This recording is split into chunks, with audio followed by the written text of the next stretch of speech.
Mr. Barry are here. Mr. Varner, will you lead some prayer? Sure. Let's pray. Lord, we love you. We thank you for this day and all your many blessings. Lord, we just thank you for the freedom that we have to gather here to show concern and interest in our county. And Lord, we do lift our local leaders up to you, Lord, that you will strengthen them, guide them, and lead them in a way that will be fitting for the entire county. Lord, we thank you and we praise you for each and every one that makes a sacrifice. Lord, we do pray for our nation tonight, Lord, that with everything that's going on in the world today, Lord, just pray that our focus will be on you, and Lord, that we'll come back to you. Lord, we just thank you and praise you for everything that you do. Be in our midst tonight. In Jesus' name, amen. I pledge allegiance to the flag of the United States of America and to the republic for which it stands, one nation, under God, indivisible, with liberty and justice for all. Mr. Kidwell's going to be attending the meeting by phone. Go ahead, Mr. Kidwell. Yes, I am here and live from the island of Curaçao in the Netherlands. All right. First order of business is election of a chairman. Make a motion to elect Mike Kidwell as the next chairman of Lee County Board of Supervisors. Second. Motion and second, all in favor? Aye. Opposed?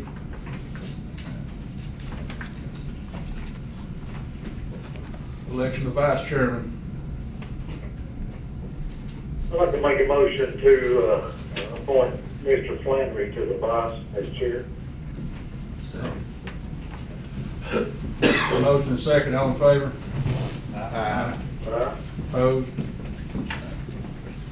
That being said, And I do appreciate everyone support for chairman, but in my absence, I'm going to ask Mr. Flannery to conduct the meeting.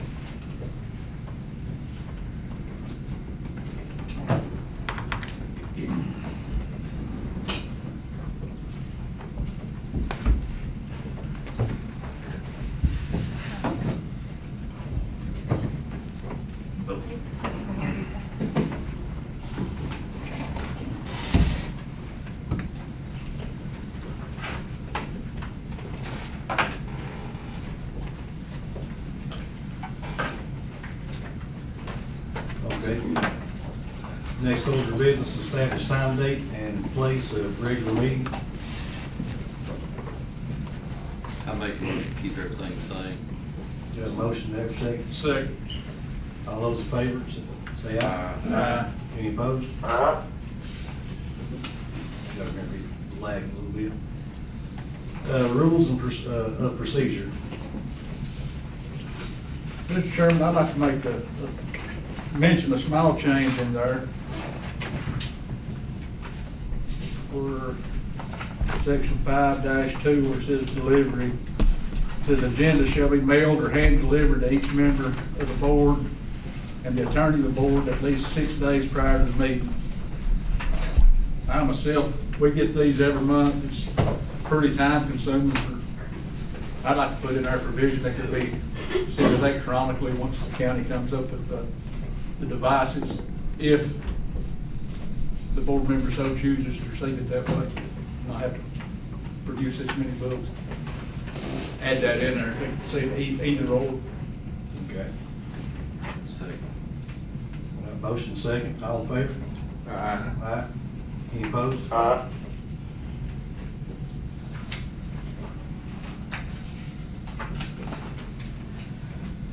All right. Have a public hearing here for Jaden Smith-Jones, special use permit request.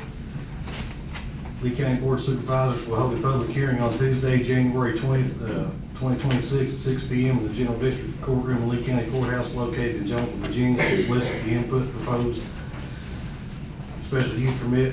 Jaden Smith-Jones has applied for a special use permit to allow a double-wide manufactured home to be placed in a village commercial district.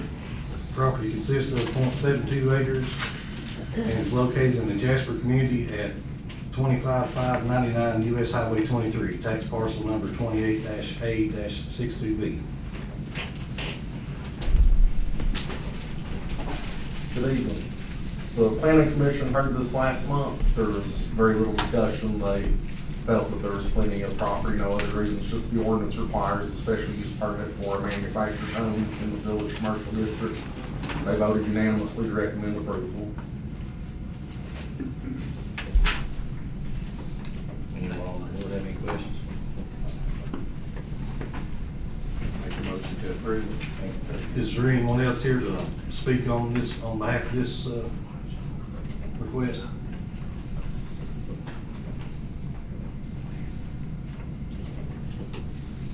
Motion to approve. Second. Got a motion second. All those in favor say aye. Aye. Any opposed? All right.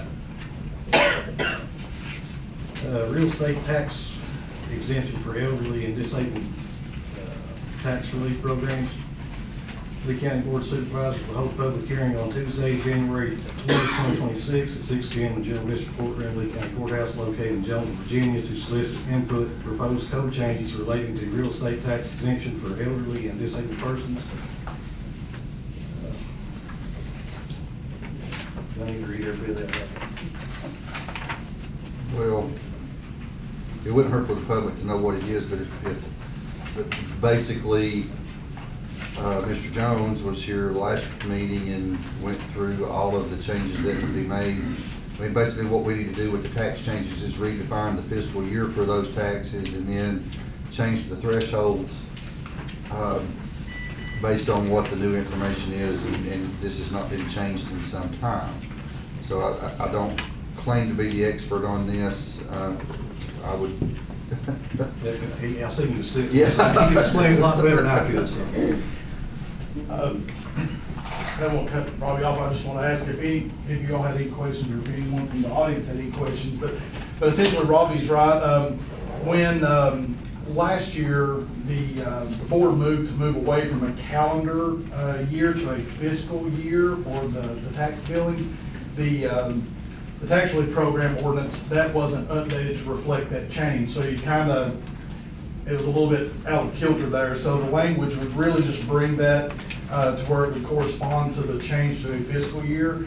It would also, while we're into updating that to match the fiscal year, I have proposed to change the qualifying thresholds to increase the income and net worth. We had some folks that had got sort of bumped out over the years due to small increases to Social Security, which they don't really realize any more money, because typically everything else is going up, and that takes that money. A lot of times their insurance requirement, what little bit of raise they get goes up and takes up a bit of that. So they don't really have any more income, but it's knocking them out of the program. And then secondly, with the financial worth aspect, the house and up to 1 acre isn't counted in that, but if they owned any other property, any other acreage, in addition to that, once the reassessment hit, that increased the values, and we've had some people that have gotten knocked out of that just due to changes in the market that was really nothing that they had done. So this would help also bring us more in line with our neighboring localities to match their thresholds as well. But like I said, if anybody has any questions, I'll be happy to try to answer those. But thank you all for putting this on and hearing it. Thank you, Chris. I have a question. Can you state your name and where you're from? Christopher Bell, Jonesville, Virginia. I get the 100% disabled veterans exemption. Is that going to add an income limit to that exemption as well, or? No, sir. The veterans exemption, that's a state program. That's codified through the Constitution of Virginia. It was voted on as a constitutional amendment. So that program is mandated through the state. It has no income component to that or a net worth component.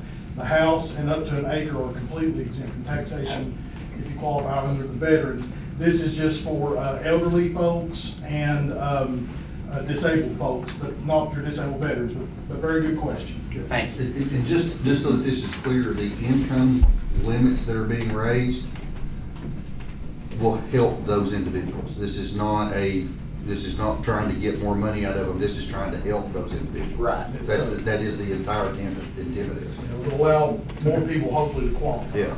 Okay. I'd make a motion to accept the code changes relating to the real estate tax exemption for elderly and disabled persons. Second. Have motion second, all those in favor, say aye. Aye. Any opposed? And thank you. Thank you. Chris. Thank you all. I'm working on that.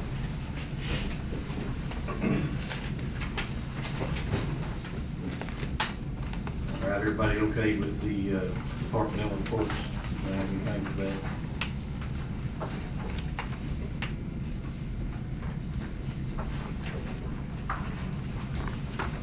Going down the treasurer's report, anybody? Anything to that effect?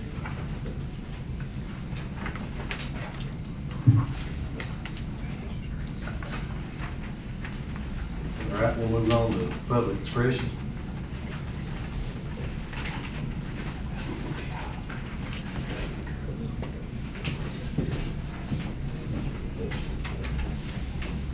Anyone here to speak for public expression?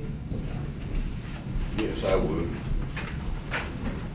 My name's Ben Richmond, I'm from Jonesville. What I'm here about is the upcoming budget on the school system. We've been trying to come up with numbers of employees, and last year when we were told they had a certain number because they wanted for more money, when we brought up that it was too big, the next couple of days they dropped to 200. We're having a real hard time finding any of the actual figures. We can find out how many teachers, we can't find out how many employees they are. Another thing, if they're gonna work with you all ahead of time, if there is a layoff, it has to be of any size, it has to be a 90-day notice. And if they use nepotism and favoritism, they're gonna be enough lawsuits to bankrupt this county. Now, what we want is transparency about the number of employees so the people of Lee County can understand what's going on. Next thing I want to do is I'd like to have every head of every department the county has come in and tell us what they're doing to save money for the county. With the population going down, every department needs to do it, whether it's just a little bit or whether it's a lot. We would like to see a change in attitude. The next thing I'd like to bring up is this stuff about a data center. We went to the planning commission meeting and we were intentionally deceived. That's a nice way to put it. We were lied to. We asked them about the property they were going to use. Oh, we don't have any property. We asked about if they'd been in contact with anybody, and they said, no, we hadn't. And then they came up here and rezoned it, said they were going to do that for future use, which was not exactly 100% true. 3 days after this, the woman showed up saying she'd do all she could do to help get the data center in. I also wondered about the engineer and architects. That got anything to do with putting in a road down there where they're talking about putting a data center? And is the taxpayers of Lee County going to have to pay for that? Transparency on this data center is going to be important. Wise County just voted on whether to have the data center come or not, and they voted not to. It's been on the national news very regularly here lately about everybody's electric bills will go up. It's not a rumor, it's a fact. And how much is the county going to receive on these taxes that everybody makes it so dang old about? I've never heard a figure. We do not want this forced on us. Anybody that's got one, they don't want them. And everybody in the country is talking about how it's not a good thing. And everybody's electric rates go up. And the county's already losing population. You know, our taxes went up. If the electric rates go up, it's going to get hard to get anybody to come to Lee County. Thank you.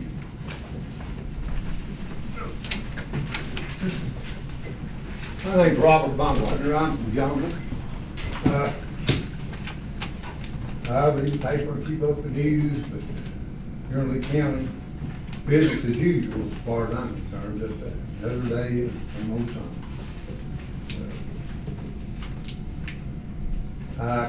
I've always said this, justice is just a word in this county. It applies to some people. It's like the desires of few are fulfilled and the needs of many are neglected.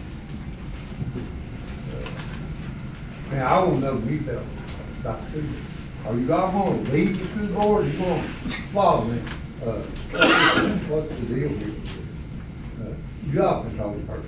We've been through this before. They're talking about holdover money. They shouldn't have any holdover money. If you got holdover money in your budget, you've done given them too much money already. It's in the paper, they're going to put off, talking about the budget for a while,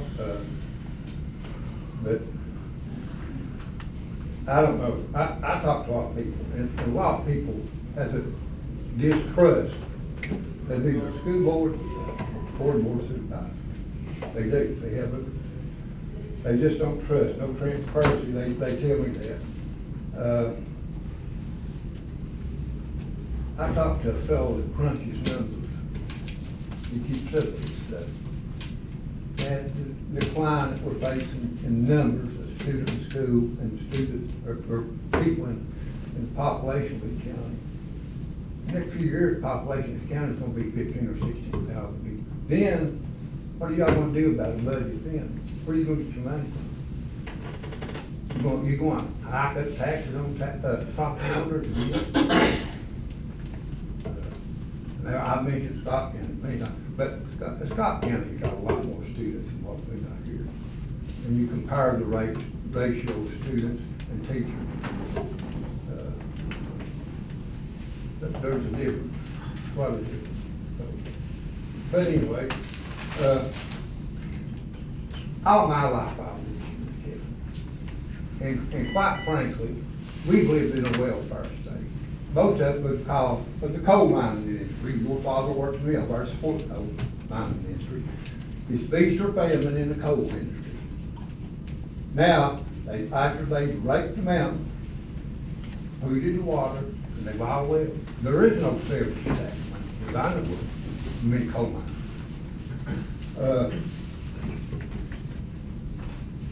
There's a little woman stick here a month ago talking about we having people, and she said there was no jobs. There are no jobs for anybody.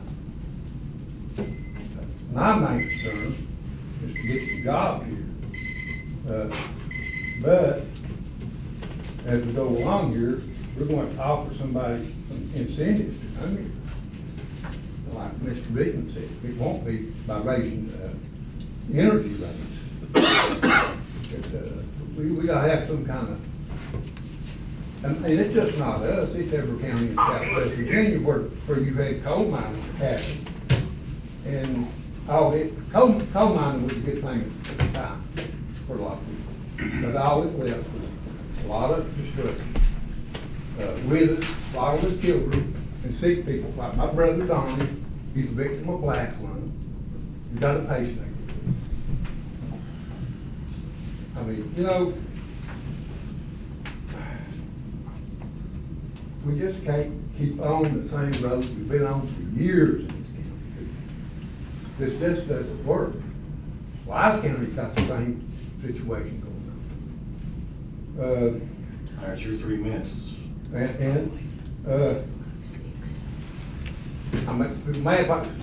All of us, all the departments, school board, everybody, going to have to be held to tighter standards. They want something, what's it for? You guys ask, put it on a piece of paper, itemize what the cost is. The public wants to know.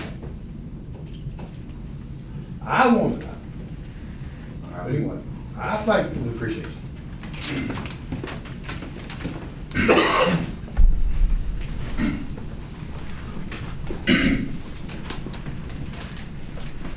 I've got 4 questions I'm going to ask, then you can answer them. What is your present budget estimate for the next year? Has the school board presented its budget? That's number 2. Number 3 is, can you afford to wait before you plan the budget? And number 4, why would you wait? How will the numbers change? That's what I want to know. And, we need to know where the money's being spent, and there shouldn't be this spending spree because you have extra money. It needs to be accounted for. And here's the deal, woman. Lee County's been on welfare forever. We're parasites. these other counties up in Virginia, on the coast, and in the middle of Virginia, pay the taxes. We get the money down here, and we're not paying that part, and we shouldn't be taking it and wasting it. That's all I have to say. Thank you.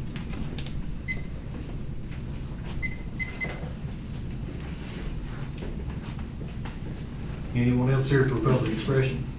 Would like to speak? I got a question. I'm not on the call. Yeah, You can come up and state your name and Is that, do I do it now, or? well, probably, I was gonna try to get him on delegations and, Oh. got busy and wasn't able to get up with him, I was busy on the call, so they just got a funding request. I've got that in. Was that for the ambulance? No. No. Oh, So do we need to amend the budget or just? You would need to. Amend the, You could amend the agenda to have a delegation right after public expression. Make a motion to amend the agenda to allow a delegation of Thomas Walker Fire Department after public expression. Second. all those in favor say aye. Aye. Anyone here else for public expression want to speak? Okay, we'll move on to delegations. State your name, where you're from, what organization you're with. I'm John Cheek from Ewing, Virginia. I'm current chief of Thomas Walker Fire Department. In the 2025 grants, our fire department applied for grants through the Virginia Department of Fire Programs, just like every other agency in the community did as fire departments. The amount requested was $93,417.85, but that was for 16 sets of bumper gear, which includes helmet, jacket, suspenders, pants, boots, gloves, full set of protection gear. The grant was up to $100,000, so we applied for the 16. We were awarded, well, let me go back. We decided to do a 90-10 cost, so we were going to put up 10% of the grant. That would leave the fire department spending $9,341.78 of our state fire funds for this grant. The grant was given to us, but it was only awarded 70%. So the grant funds are worth basically $61,989, leaving a big difference for our year. So we are requesting the county fund us $22,087.07 to make up the 20% gap, so we can purchase 16 sets of gear for our fire department. 22,000 what? $22,087.07. And that would still allow us to spend our 10%, which is basically our state funds that we have. Basically, Closed session. thank you all. Thank you. Can I have a copy of those numbers just to make sure when we go into closed session, I've got the right? Can I write them down? You can. Out of this? Please, thank you.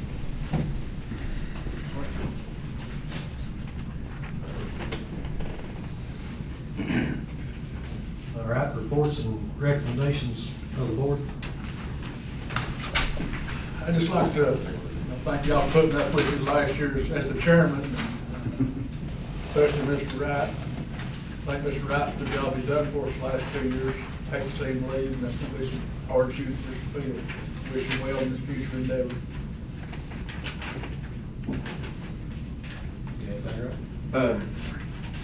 There's a gentleman up 58, he caught me at Walmart. He says he has a video of garbage blowing off the trailers, going up the road. I think Robbie might have a copy of the contract, states they're supposed to contain this. And I followed the trucks up through there and it's blowing out. Megan talked like that they was having to pick it up 58 more so than the other places. And we need to talk with the contractor to holler to get some more tarps on there, some better tarps. And I know good and well, I've been around sawmilling most of my life. If you can contain sawdust in a trailer, you can contain a bag of water. And that needs to be taken care of. I guess that's all for right now. Mr. Kidwell, do you have anything? Yeah, I'd just like to add to or agree with what Mr. Shoemaker said about Mr. Wright. Thank him for his time. He's worked really hard. It's been a tough 2 years for all of us. And he stepped up to the plate and done what was needed for the county. And obviously, we all work for money. That's a job that doesn't pay enough, in my opinion, already. So I wish him well in his future endeavors. Like you already said, of course, he said it'd be hard to replace. Thank you again, Mr. Wright. Yeah, same with me, it's been a pleasure working with Robbie, and I know he's worked hard since he's been here, and all we can do is wish him well in his next adventure. Yeah, same here, Robbie. I really enjoyed working with you here. Like Mike said, we've had a rough go at it over the last 2 years, but I think you've done a great job considering being kind of new at it here, and yes, the bigger picture of things. Really appreciate what you've done to help us.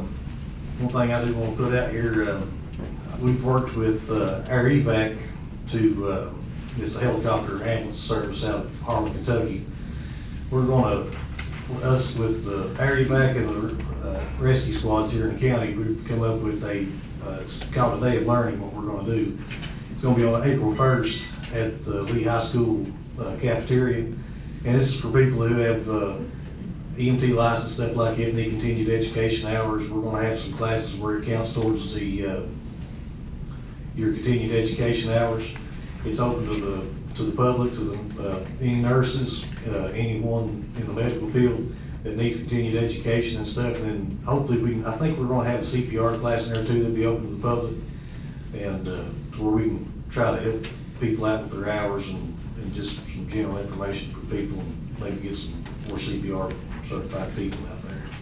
And I appreciate the school board for allowing us to use the cafeteria and everything. I do want to remind everyone that we're calling for some pretty bad weather this upcoming weekend, quite a bit of snow. So if you know anyone that's dependent upon oxygen and stuff like that, there's a possibility we might lose some power and things like that. So see if we can make sure they're prepared, and us here at the county, we're doing what we can to make sure we're prepared for this. And hopefully everything goes pretty smooth. Everybody keeps their power, and we enjoy the snow we want.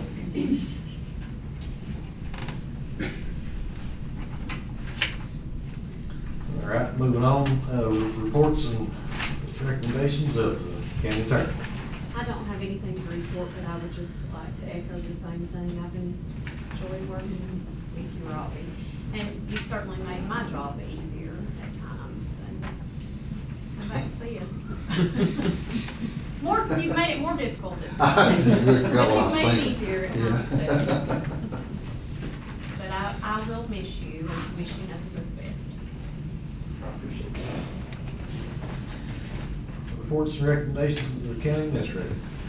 Well, I do want to thank you, and there's been some comments that's been made today, and I'm sure not a lot of people realize the amount of things that go on here in the county and through specific departments, and you may or may not agree with what these 5 gentlemen do, but I've come to know them pretty well over the last couple of years, and whether you agree with them or not, these are 5 gentlemen that care about this company deeply and want it to succeed.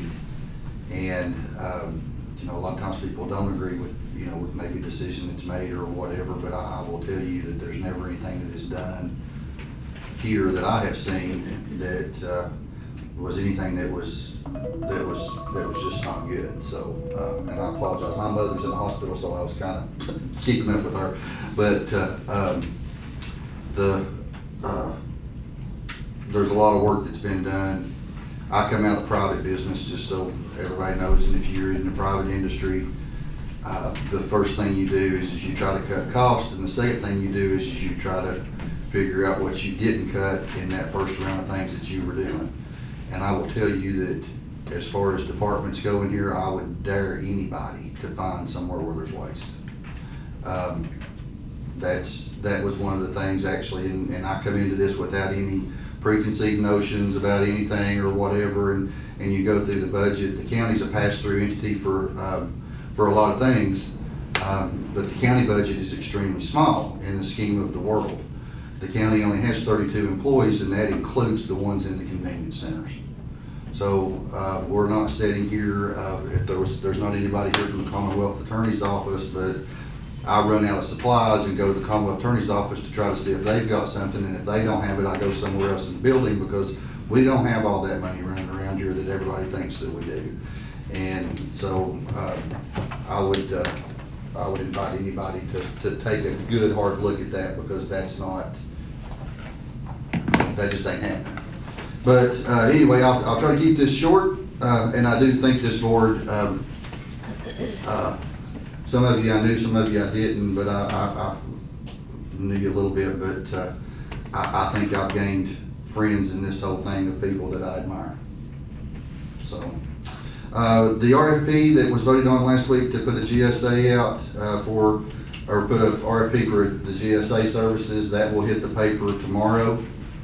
The RFP for the trash hauling services will also publish on Wednesday. We're running those for a couple of weeks. They've already hit the website.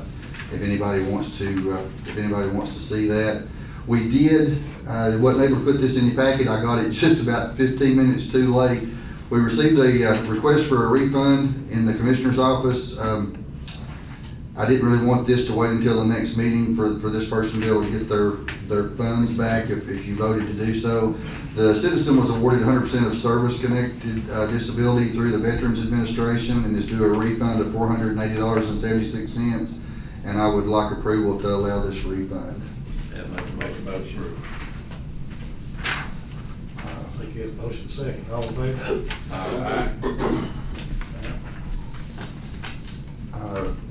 Next thing on here is, this is just for informational purposes. Everybody knows if you travel up 421 around the 606 intersection, if it rains any at all, there's water standing in the road.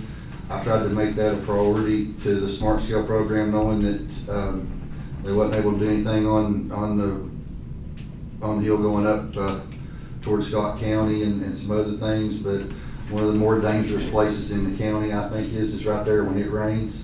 And so they are going to look at maybe trying to concrete in a ditch there to try to handle that water, because what happens is that just fills up, and if you travel that road pretty frequently like I do, and anybody that's coming out of St. Charles or coming across the mountain, that is a dangerous spot. So that's something that's on the VDOT radar for that Smart Scale, something that was really kind of cost effective to try to get done. So They say anything about pulling anything off that bank? Well, yes. I did see a bunch that was up there the other day. Yeah, we've had a lot of discussion. There is actually a old cemetery right there. If you climb up on that hill and look, there's a couple of headstones and stuff there, which makes that a lot less desirable to try to dig into that bank. So I didn't realize they were there, and you just run up on them. But they do believe, and it's hard to get water to run uphill, but they do believe maybe if they can concrete that in, that there's a drain that goes across the road really close to the 606 intersection. You can kind of tell where the pavement's been cut, and but it's not able to feed to it because of the vegetation and stuff that's got in the ditch. So what I was hoping, and what I think they'll do is maybe try to concrete that in and make a real thing there to keep the vegetation out of it and run that across the road. They're gonna have to pave that little gravel road, because that mud coming off of that gravel road is what causes the slip. I mentioned that too, because if actually that little gravel road that runs down there, gravel gets out into the highway. And we kind of talked about all that, but that was just something that, trying to get something to fit in the Smart Scale program that would fit in their budget to get something done, that was the more feasible thing to try to happen. So, that's no guarantee, but that was kind of where we were on trying to get something done inside their budget. It come to my attention that at the Duffield convenience center for Scott County. They hung a sign on the, thing that said, we're closed, take it to Jasper or take it to Stickleville. I showed that picture and had a long discussion, well, it wasn't long, but I had a good discussion with their county administrator, last week, and he told me he would be sure that that was correct. We had a group come in, and take a look at, and I'm glad Clint's still here, to look at the public library. If you remember a few months ago, we talked about maybe some settling and some concrete there, and paid for a group to come in, they drilled 3 holes, run a camera down. Everybody that was there expected there to be a cave, depression, sinkhole, something in there. That is not what we found. And you got any more detail on that? But Like Mr. Wright's saying, we expected the subgrade to be sunk, and that'd be why the concrete was sinking, but they drilled 6-inch holes, done some core drilling. When they uncovered it, the gravel was dry, in place, compacted. I think the engineer and the construction company involved, both are kind of scratching their heads trying to, no one really has a good answer for what's causing it. it's, the good thing is it's not on load-bearing walls or anything like that, but at this point, we don't really know what to do with the thing at this point. So they're trying to put their heads together to see maybe what the appropriate action would be to try to help get that corrected. But that was a real shocker that happened.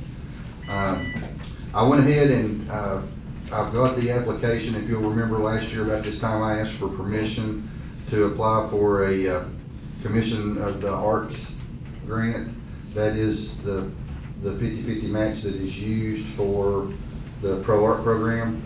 We generally, in the budget, give Pro Art $7,000, and $3,500 of that comes through this grant. And I'd like permission just to go ahead and click submit on that application, please. Motion to approve. I'll second. Motion second, all in favor say aye. Aye. Aye. And I did send a copy of a letter that I would like to send to our state representatives from the Bristol Transportation District Regional Improvement Commission. We've had several discussions on that. That's the casino money. I'm sure you all have seen that letter.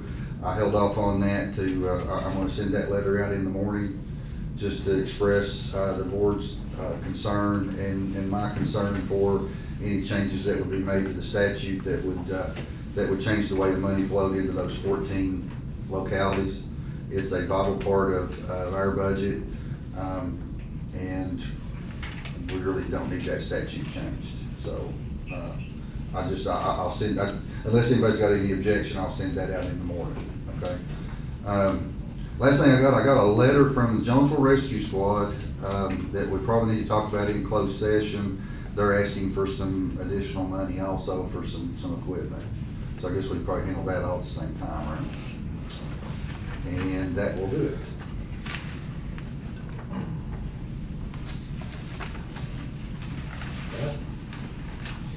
Approval of minutes, January 6, 2026 recess meeting and December 16th, 2025 regular meeting. Motion to approve. Second. Motion second, all those in favor, aye? Aye. Aye. Payroll, county administrator reports that payroll warrants have been issued. Approval of disbursements. Make a motion to pay the bills. Second. Motion second, all in favor? Aye. Aye. Opposed? All right. Old business, small purchase and procurement policy. Mr. Chair, I give a copy of a proposed small purchase and procurement policy that has been updated, that includes the new numbers, thresholds, some federal language, that sort of thing, to ensure that our purchasing policy meets audit requirements. I would like approval to go ahead and put that in place. Motion to approve. Second. Motion second, all in favor, say aye. Aye.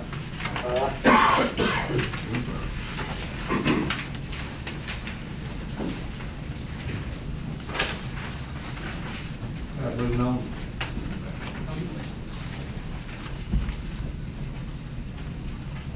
Moving on to board appointments.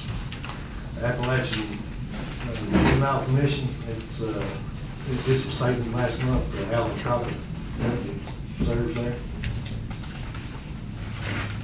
Motion to table, please. Motion- Second. Motion second, table. Those in favor say aye. Aye. Building Code of Appeals. Motion to table. Second. Motion second, table. All in favor say aye. Aye. Planning Commission. Motion to table. Second. Motion table. All in favor say aye. Aye. Public Service Authority, Greg Rasnick. That was tabled last month. I'd like to make a motion to approve. Approve Greg. Greg Rasnick. Second. Motion second, all in favor say aye. Aye. Any opposed? Aye.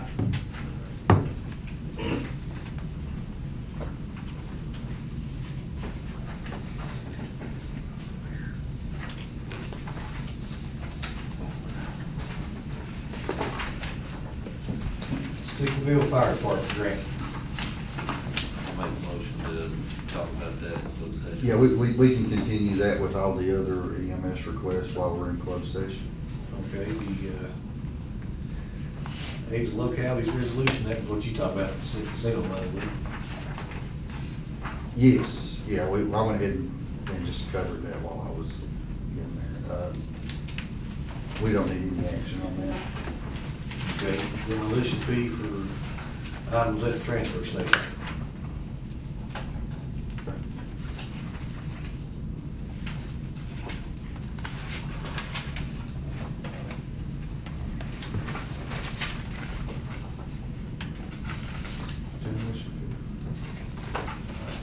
How much does one? D. Yeah, I got you.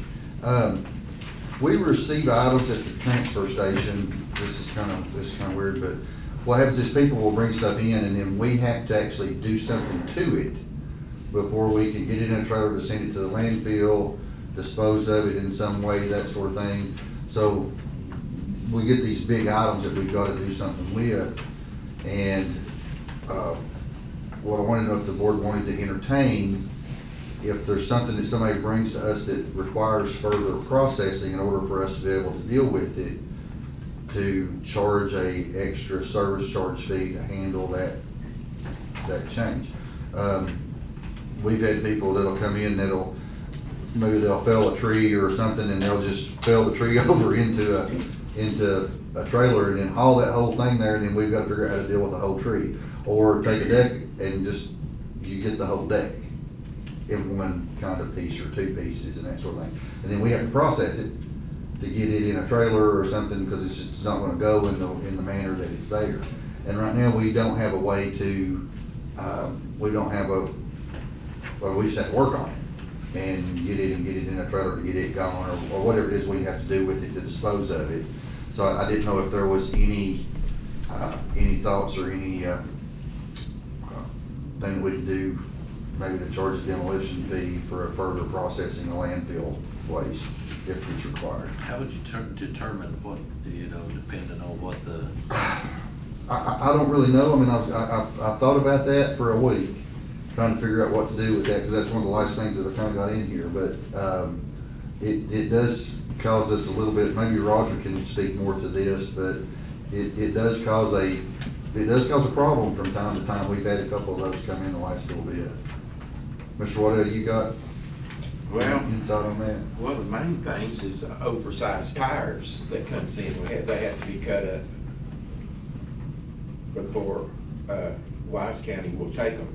What, time-wise, how long does it take to do that? What's that? Time-wise, how long does it take to do something like that? Well, it's usually some of the works program have been doing that, or find workers and stuff like that. But you still got buying a sawzall, blades. That is one thing. And this is one thing that the contractor, the hauler works up, we would have boats brought in there. Boats. That's one thing. But the loader man tries to destroy that or beat it up enough to where he can get it in there and not take up so much room in our space, you know, in the trailer. That's one thing. And they've been some humongous trailer, hauler tars been brought in, really should have probably just been sent back where they come from and not even accepted them, but they're over there. Another thing we have to deal with is, it cannot go into the garbage is, not treated, but creosote poles, cross ties, they can't be sent. You're not allowed to burn those either, right? I mean, that's my understanding. It's nuts. And maybe it's something that, you know, a schedule needs to be put together. This is how much it costs for a tire, this is how much it costs for a, but I don't know if you'd ever define them all, but I mean, maybe it's something to be fair would be to define those and then just put an amount on it. Well, when those cross ties and stuff come across, I mean. They're thrown out usually at the sites. Oh, I got you. I got you.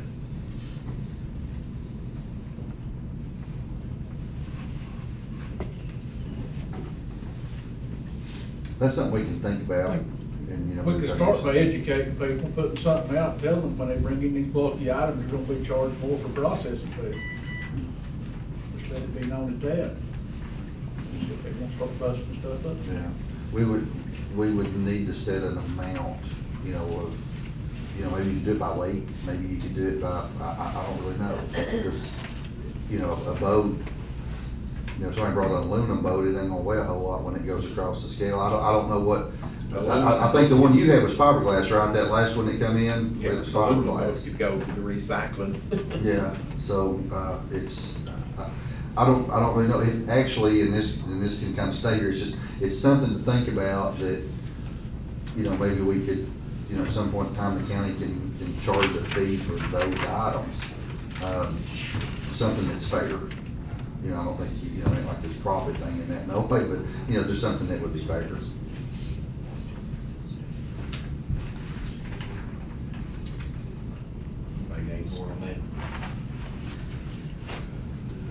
Next is closure here for the school fund. Yeah, in your board packet, I received a letter from Mr. Dean, Lee County School Superintendent, concerning the guidance on the expected FY27 school year. We did have a discussion right after the budget last time, and I told them that there probably wouldn't be, unless something changed, there probably wouldn't be at-risk money. It would probably be only the required local match, which, you know, what would be in the FY27 budget for the Board of Supervisors. He sent a letter asking kind of a clarification on what would need to be done, and I don't know if he would like to speak to that tonight, or. We were just looking at require local efforts, if you all want to go ahead and say that way we know kind of where we stand. We don't have a clue what that number is because the outgoing governor produced a budget that's of one political party, and the new governor that got sworn in this weekend's of a different party. So we think there's going to be a lot of change in the state budget, which will impact the locality. But, you know, if you all are saying that the require local efforts, that way we kind of know where to start from. And then if there's any carryover money, what your all's status with it is.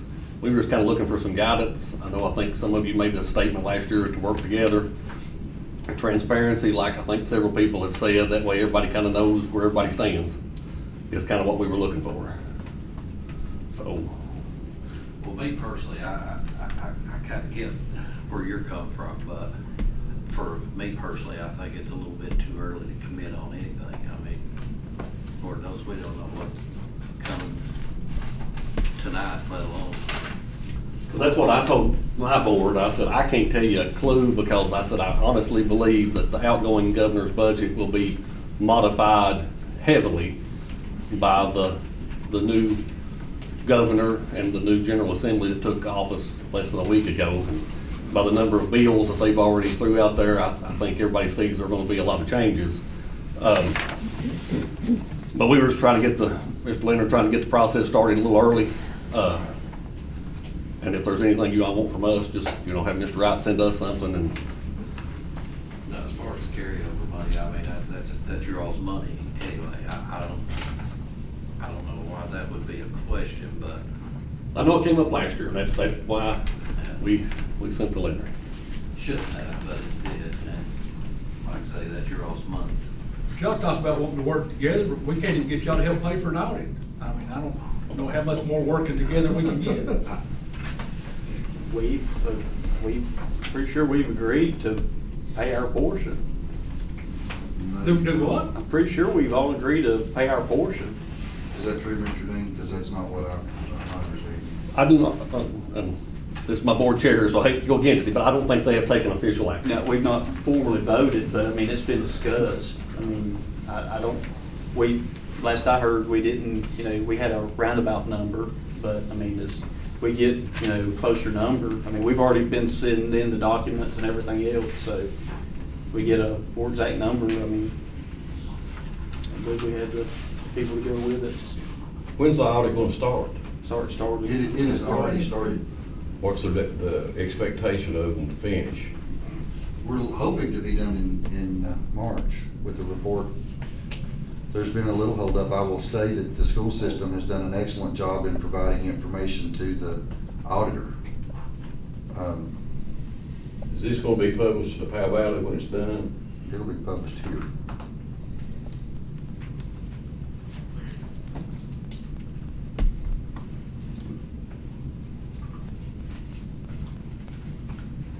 Is that something you think you all could get put up for a vote in your next board meeting? We can discuss Make it. it official, Yeah, one way or the other. Mr. Wright, can we get a more exact number, and I'll, so we can, and y'all may have already had it, it may slip my mind. We had a discussion with that, and, you know, what we were looking at with the estimate that come in from the auditor was the estimated cost was somewhere around $120,000. You all come up with a figure, like, you know, I said 40, okay, but it might be more than that. It might be less than that. So, I mean, nobody wants the school system to pay more than their fair share, but you don't know.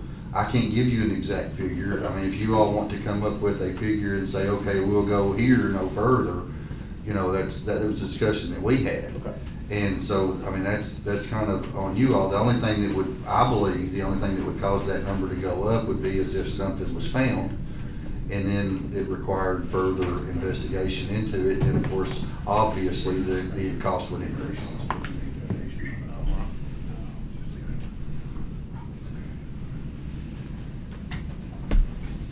Mr. Plankton. Go ahead.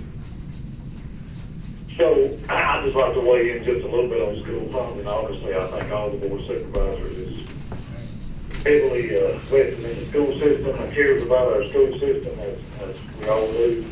2 years ago, we came on the board with Mr. Youngkin as governor, and, you know, he put a lot of money in K-12 education, which 2 years ago, when we stepped in where we are now, caused the county to have to come up with $2 million that year alone. So, not knowing what the new governor is going to do, and I think Mr. Youngkin's done a fine job. I really hate to see him go. But not knowing what this new governor is going to do and her staff, to really say what we're going to do with funding, I don't think we can, because Mr. Leonard, maybe can speak on this too. I don't think there's any point in any time in the last 10 years where they had to come up with $2 million in 1 year just to give local tax money to the school system that I can remember. If I'm wrong, you can correct me, Mr. Leonard. No, you're correct. He said you're correct. So, with that being said, saying what we're gonna do, you know, at the end of this budget, we have no clue. I have no clue. I'm sure the school system don't have a clue what they're gonna do with this new governor either, so I just don't think it's really time to talk about it just yet, but obviously I'm open for any meeting, that's available, but there's a lot to get through. I just wanted to add that. Thank you. Well, I think we're as much as in the unknown as the school board. There we are. I mean, we really don't know where we're gonna stand and what we're gonna be forced to pay before we even can figure out how we're gonna pay our bills. So, as quick as we know, we'll y'all appreciate your all's cooperation. And we'll keep doing like what we did with Robbie in the past. When we get those calculation tools, we'll get a ballpark number as quickly as we can. So I don't know when the next approved That was- budget will come out from any. That was late April, early May last year. It was late. And I know it was a little battle last year because you had a democratically controlled General Assembly and a Republican governor. I suspect things may go a little smoother since one party, not that it will help anybody, but it might go smoother the process because one party's in control of everything in Richmond. Wait and see. Yeah, some of the previous governor's actions is already being repeated. There's like a lot of new gun laws is coming at us. I know that, I think somewhere that Ms. Spanberger is through some more money into education. I don't know how or what department or any of that, but as soon as we know, I'm sure everybody here will be anxious to get it done. And getting back to, keeping everybody informed, I think we need to get back to those committee meetings on a regular basis. I'd be willing to. I mean, we've got to,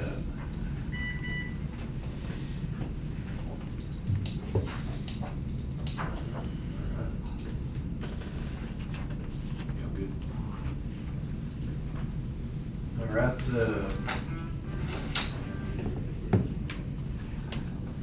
emergency generator equipment. Yeah, actually, Mr. Chair, you could actually express some concerns about the generators at the transmitter sites for EMS. And you went out, I know Dale went on multiple occasions, I think you went with him once. There is a group, and actually PSA uses them to do service agreements. And what they do there is they check filters, they check batteries, they do all of the things. And there is an actual service agreement that we can piggyback on the PSA with these, that is $470.25 per year per location, and we've got 3 of them, which would total $1,410.75.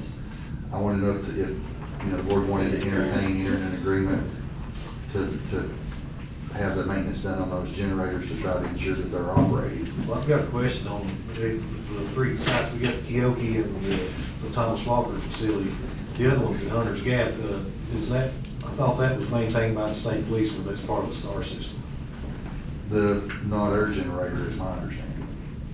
Oh, so we're not tied in with all their... That is, yeah, I don't think you're allowed to, from what I gathered, but, because that generator wasn't in fine shape neither, is my understanding. So we need to do some work with that too. Yeah. Okay. Just to get everybody up to speed, the backup generator for the power up there at the Keoki facility, the battery hadn't been changed, it hadn't had a oil change in it, nothing like that. Dale and myself went up there and looked at it. We actually went, seen what we need, we went back, we've got the generator up and operating. It's got plenty of propane in it. The generator, the tower site's actually located up on a strip job. And so the roadway's kind of growed in, and I've talked to the state forestry guy in Lee County, and they're gonna go up here in a few weeks, and they need to get some seat time in for some operators and their dozers. So they're gonna go up there and clear the road out, push all the brush back, fix the road up and everything. If we gotta put a little stone in one little spot maybe, but other than that, we're gonna get all that done at no cost, other than if we need some stone in one particular little spot. But they're gonna come clean all that out, and they'll do the same thing down there at any of the other towers we have, if we need any additional help with that. It won't cost, like I said, it won't cost nothing at all. Tomorrow, me and Dale, we're gonna try to go down to Thomas Walker's tower down there. We've got some issues down there, and trying to get ahead of this snowstorm thing. We'll try to put a battery in it and get it back up and operating, just in case we was to lose power during a snowstorm. But that's something we've been working on for the past little bit. We weren't aware that they weren't firing up and wasn't operating correctly. Is these things diesel or propane? They run off propane. Okay, we do have one at our house. And from what I've been told, the oil cycle change on propane engine is a lot longer than a diesel or a gasoline, because they burn so much cleaner. And so that's what I was wondering, if they was gas or diesel. Well, I know they wasn't gas, but I figured they might be big enough, they might be diesel. But how many watts is these things, or kilowatts, whatever? Do you remember, Robbie? I don't know, they're more than sufficient to run the equipment that we've got, because generally you build in a little extra on them. I mean, they're not like huge, but they're. I'd say around 7 at least, ain't it? I believe that at our house, it's a whole house generator, and I think it's 20 or 22. The units itself, they're about as big as this. It's just communication equipment. It's not like we're having to run a whole lot of stuff in there, but, the one key, and actually one of the things that we ran into, we went to one, couldn't figure out why, they said it wasn't working, the gas was shut off. I mean, it was shut in, there was no way to run it down in fuel. It's got a fence around somehow or another, the propane was cut off to it. Yeah. Unless the last person worked on it, forgot to turn it on, if it's enclosed in a fence. Well, and that kind of was one of the reasons asking, for basically $1,400 a year, you get somebody with some eyes on it, a little more regular. And Dale and I talked about too, throughout the year, I can have the guys from Thomas Walker Fire Department go up and kind of look at it, or me and Dale ride down and look at it, and stuff like that. And plus with this service deal here, it gets the oil changed and make sure the battery's good and everything like that, so. Okay, let me ask you this, is these things set, ours is set to run once a week? Yes. Is these things like that? They should be. Automatically run? They're supposed to be, yes. That's one thing you might want to check and make sure that the setting and everything is up to par. Yeah, we're replacing the trigger chargers for the batteries and everything, and that's something when we go out to look at, we'll try to make sure that's still operational too.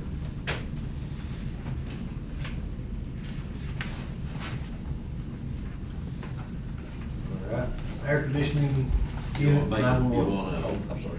Make a motion. Oh, I'm sorry, yeah, I was passing that up. Getting ahead of myself. I'd make a motion to approve Motion's Second. Motion second, all in favor, say aye. Aye. Aye. Any opposed? Okay. All right, now moving on, air conditioning unit for 911 computer data room. Yeah, we've had problems, and the weather has helped us out a whole lot. If you've ever been in the data room down in the 911, there's a room that is full of electronic equipment. It gets really hot. One of the units, it actually takes 2 units to keep that temperature, and one of the units went down. It's actually the oldest unit. We're able to maintain around 75 to 78 degrees in that room right now. It really needs to be cooler than that, but and it will get worse when the weather starts breaking and everything starts warming up. That won't keep up with it, but there is a possibility to get the thing fixed. It's got a board on it. It's old. I think that unit is 12 years old. If you're putting a Band-Aid on something, I think that probably is not very good to start with. And we got some quotes. I went ahead and got some quotes on what it would cost to replace it. The cheapest quote that we got was $7,700. That was kind of a no-name brand unit. We got one from Southwest Heating and Air that was $8,500. It's $800 more, but it's an actual trained, name brand, reliable, somebody heard of unit to heat and cool the place. But all of the quotes should be in there. You can take a look at them, and I would like permission to get one of the two. If you want to go with the cheapest one with that run through Graham, that's an option, or we can do the Southwest one at the 8,500. Are you recommending replacement I am over- recommending replacing over and putting the part in. The part, the problem we've got is the part's a couple of $1,000s. There's no guarantee that's gonna fix it when you get it, because something took that part out. It's not like a compressor that just wears out. I mean, this is something that wouldn't tear up on a normal occasion. So I'm not real sure what happened. So you're liable to buy that part and then it fix it and run for, you know, a month or something, and then that part burn up again because there's an underlying problem that wasn't addressed.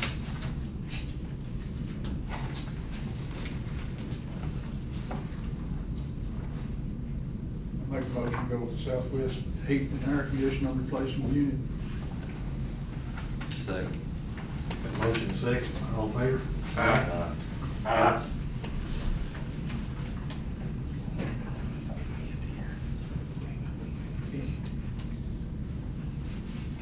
All right, cruiser emergency equipment. Yeah, we talked about this a little bit last week, whenever I think we were in closed session, we discussed some of the troubles that we've been having, you know, obtaining some service.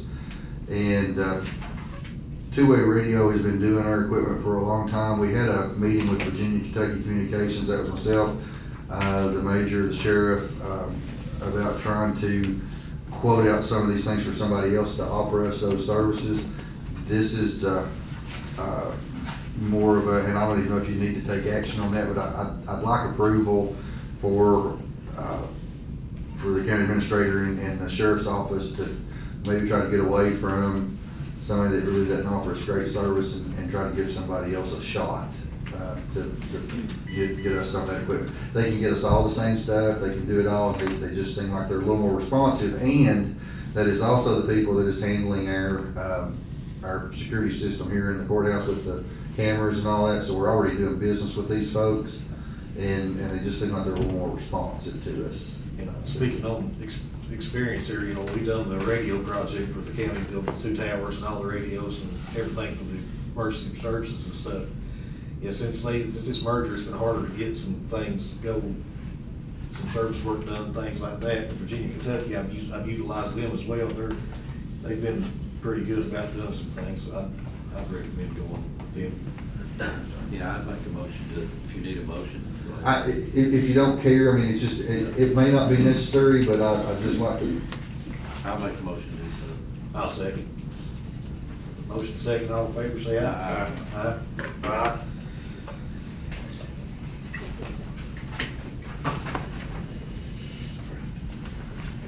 Western Lee Sewer.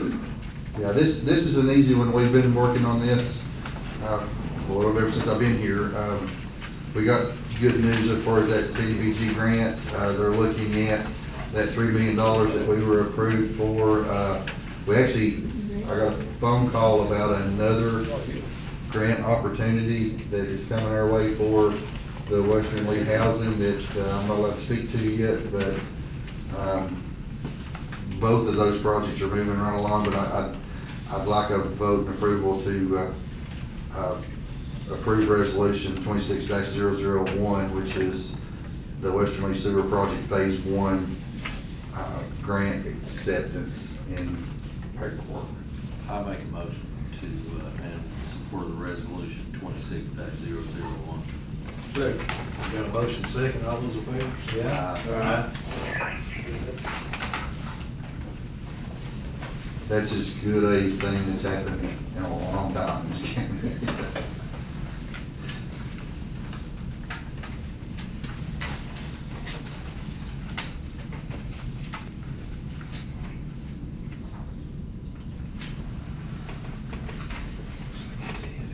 I make a motion to go into closed session.